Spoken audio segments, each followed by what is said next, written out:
Okay, we're live. Another guitar. I can't help myself. Every time I come across a bargain, I buy, and it's getting bad. And this, I think, was a pretty good deal, so I bought. This guy here, Rogue, model number RA-090. What this is a very inexpensive budget 12-string guitar. Now, I had no 12-string guitars in my collection, and the way I play, it's probably not worth me spending more than what I can budget on one of these things. So I just wanted to get a cheap one and just have fun with it. Play it whenever the mood hits. So here's the deal with this guy. And I couldn't believe what I saw. So Guitar Center is running a sale. They still have this thing on sale. I will put the link below for $84.99 for this guitar, this Rogue guitar. And it's normally $169.99. That's what it's currently selling for at their sister company, Musician's Friend. Musician's Friend will price match. So if you have rewards points with Musician's Friend, you tell them that this is going for $84.99 at Guitar Center, more than likely they will match the price and you can use your rewards points towards it, which is even better.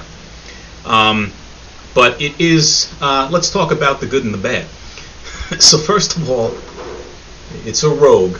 It's the house brand of, I guess, Guitar Center, or one of their house brands, Guitar Center and Musician's Friend. And Rogue is an interesting name, a branding name in my opinion. If you look up what Rogue means, it's unprincipled, deceitful, and an unreliable person. That's the definition of Rogue. If you go to Webster's, it's dishonest or a worthless person. So the name of the guitar, Rogue, is kind of head-scratching to me. But in any event, that's what this guy is. It's a Rogue. And let's start off with the specs on the guitar, and then I'll get into what's good and what's not so good. So first off, it's obviously an all-laminate guitar.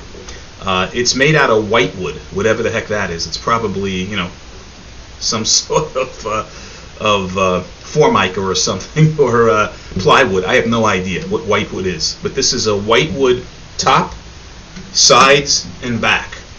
The back of the guitar, as you can see, is very glossy.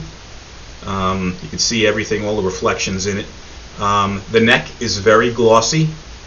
Front of the guitar has a gloss as well, as you can see. So if you don't like gloss on an acoustic guitar, you're not going to like this one. But beggars can't be choosy, or cheap folks like myself can't be choosy. It's a glossy guitar. The fretboard on here is described as a synthetic or simulated, is the word they use, rosewood. So it's some sort of synthetic wood. I have no idea what it is, but it's fairly dark in color, probably painted. Has these fake pearl dot markers on it, as well as really small markers along the side of the neck. The guitar is fairly light, I would say, for a 12-string. Not super light, but I would guess it weighs about 6-7 pounds. That's my guess. The bridge of the guitar is also this simulated rosewood. Now, well, we'll get to that sooner, in a couple of minutes. But it's 12-string. Comes with these tuners. Now, these tuners are open gear tuners. You can see here, right? I don't want to say it. They suck. How's that? They're not good tuners. They slip. They are not accurate, and they hold tune to some extent. Now, a lot of it could be that it came with these cheap strings, which I haven't changed yet, that are garbage. They're new and they're garbage. So that could have something to do with, obviously, with the tuning stability. But the tuners themselves, the feel of the tuning machines is not very good. So I would probably say at some point you might have to replace these things. But that's okay. What else is not so good? Out of the box, and I just got this thing delivered about an hour ago. these fret ends are like razor blades. They are sharp. Up and down, top of the neck, bottom of the neck. So attention has to be given to file these things down, because you're going to be shredding your hand playing this if you don't do that. But the major issue that I've read about this guitar, and I can't personally say because I've only just gotten this guitar, is complaints about this bridge lifting. Okay? Every report I see is that it's been poorly glued on, and because of the string tension of the 12 string over time, and these folks have had the guitar less than a year, many of them, the bridge lifts and separates, and usually it's at a point when you no longer can return the instrument and you're stuck with it. So as good a buy as it might be at $85 right now, you have to buy it with the mindset that it is a cheaply made guitar and you might have an issue with the bridge. I personally didn't care. I just wanted to have fun and play around with an inexpensive 12 string, and this is the cheapest one that I could get my hands on, and I am having fun with it in the short time I've had it. Again, just, buyer beware that you definitely get what you pay for, and this is a cheap guitar, cheaply made, and who knows if we're going to have a problem with this bridge separating at some point, and then probably the pair work will be triple the price of what you pay for the guitar. The nut on here is a cheap, inexpensive plastic nut. What else? It looks like there's a decal around the center hole of the guitar, where it's like a fake rosette or whatever they have, the decal around here. The pick guard is one of these stuck-on, really thin, cheap pick guards. So again, for this price, you get what you pay for, right? I wasn't expecting a Martin or a Taylor or anything of any significant quality for this price, but I did expect a playable instrument.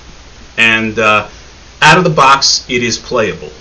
Okay, the action is fine. It's not high. It's comfortable. You can chord the guitar without struggling too much. Again, the only major thing is that you're going to be prepared to shred your fingers and cut your fingers if you play it much, which I'm not going to do right now because I haven't had a chance to even file this thing down. But I will play it a little bit so you can hear what the guitar sounds like. Okay?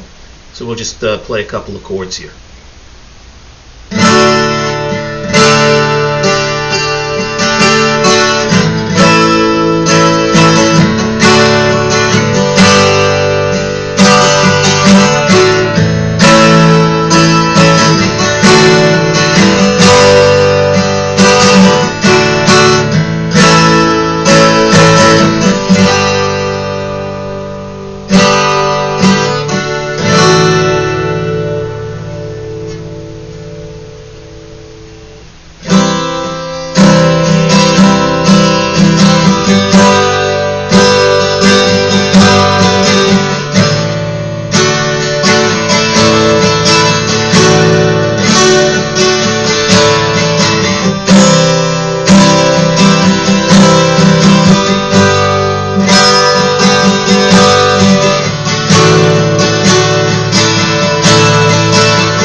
So, with that, $85 12-string acoustic guitar. Going to be pretty hard to beat the price. Hopefully, the guitar will last long enough to have some sort of an ROI on the $85. I'm hoping for the best. But again, in terms of having fun, getting a cheap guitar, having a 12-string in your collection, having something that you're not going to be too upset about if something does happen to it over time, I don't think you can go wrong with an $85 guitar. You might go wrong with the name, Rogue, especially if it does turn out to be unreliable and deceitful. with that, I hope you find these reviews helpful. I hope you find them useful in your buying endeavors. And guys, I appreciate your support. If you find these reviews helpful, please support me by subscribing. As always, fire your questions below. I'll do my best to answer them as best as I can. Again, I will put the link below, the Guitar Center link below for this particular guitar. And until the next time, guys, be well and stay safe. Take care.